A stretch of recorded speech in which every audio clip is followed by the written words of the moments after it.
Pemirsa, mempercepat penuntasan tuberkulosis sesuai dengan program prioritas Presiden, Kepala Dinas Kesehatan Kota Palembang mengklaim jika penemuan kasus tuberkulosis sudah lebih dari 90%.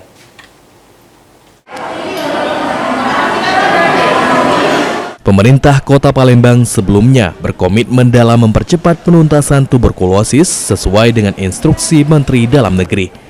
Menanggapi hal tersebut, Kepala Dinas Kesehatan Kota Palembang, Fenty Aprina mengatakan, sesuai dengan program prioritas Presiden Prabowo Subianto, dalam 5 tahun ke depan pemerintah daerah diminta untuk menurunkan kasus tuberkulosis hingga 50%. Di mana pemerintah daerah diminta untuk menemukan kasus dan menyembuhkan yang terinfeksi. Hingga saat ini menurut Fenty Aprina, target yang dicanangkan tersebut sudah tercapai oleh pemerintah Kota Palembang. Lantaran penemuan kasus tuberkulosis sudah lebih dari 90% yang sudah dihitung.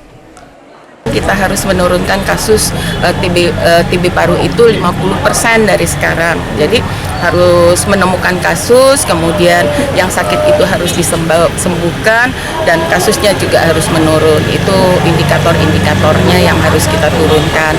Untuk sampai saat ini untuk penemuan kasus di Kota Palembang itu sudah tercapai targetnya. Jadi sudah lebih dari 90% kita menemukan kasus itu, penemuan kasus.